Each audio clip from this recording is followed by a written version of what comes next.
very neutral interview we'll be That's doing. right. Are you surprised how much the themes seem to overlap with today's current? Listen, you know, it's been my experience in my life that there are no coincidences. That coincidence is usually God's way of remaining anonymous. And I feel that this film was made exactly for this time that we're living in. The world is so dangerous. It's so scary out there, and there's so much fear and chaos and confusion. And I think that the themes of this film resonate because it is at its essence, yeah, it's a big, epic, action-adventure film. It doesn't disappoint in that. It completely delivers in that. And yet it's also a deeply intimate story about reconciliation and forgiveness and bridge building and trying to find the places that connect us. And, you know, we live in a world that's divided, so divided. And I think that if this film can some way add value to big screens this summer and bring a little bit of hope, then we will have been very successful. Well, the major theme from the 1959 film was revenge. And in this one, it's sort of redemption and forgiveness. Have we gone soft or have we evolved? Well, let's hope and pray that we've evolved. But personally, I think soft is okay, particularly in a movie where you got a lot of hard men, you got a lot of muscle. There's a lot of testosterone in this film. Particularly in the scene, you can see the track behind me here. I mean, isn't that a stunning scene? I think there's a breathtaking 10 minutes that while those guys hurtle down that track and those chariots. I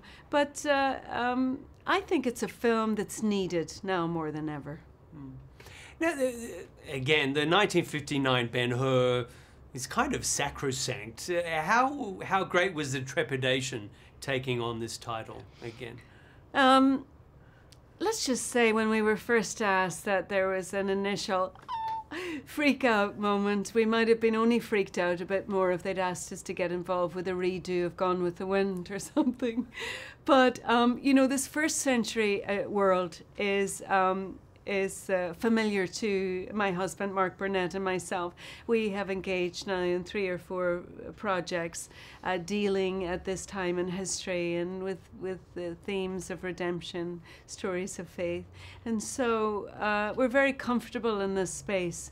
And I think that, you know, I have kids at home, and when we said to them, gosh, we're so excited we're going to be part of the team that's redoing Ben-Hur. And our youngest son said, Ben who? Had no idea what it was. So I think for a whole generation, it's an opportunity to tell a great story. But you know, the older I get, the more I realize that courage isn't the absence of fear.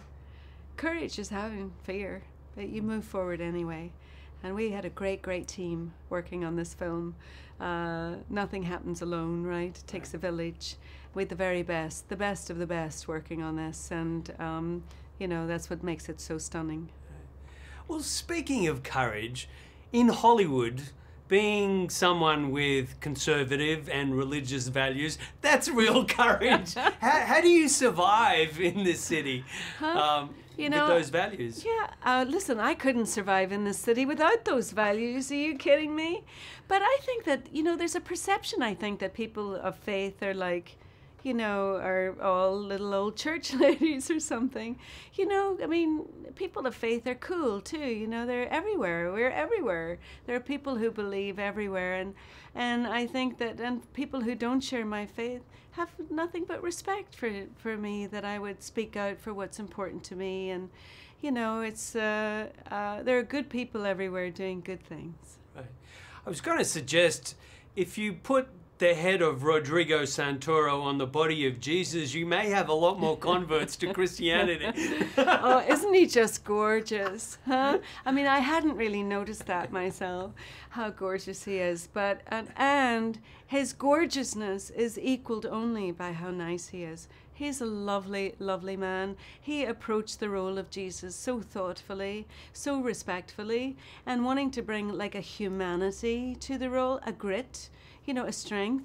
First time you're introduced to Jesus in the film, he's a stranger in a marketplace. I mean, I'm hoping that some people won't even realize it's Jesus initially. He's a carpenter working on a piece of wood at a stall in a market.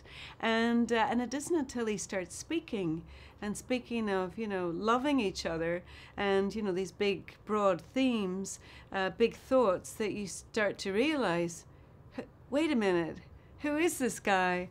And Rodrigo also has a lovely stillness to who he is, and I think he brought that into the role.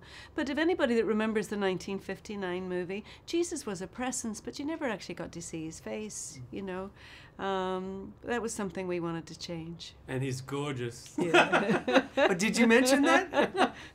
I don't know if I said how gorgeous he was.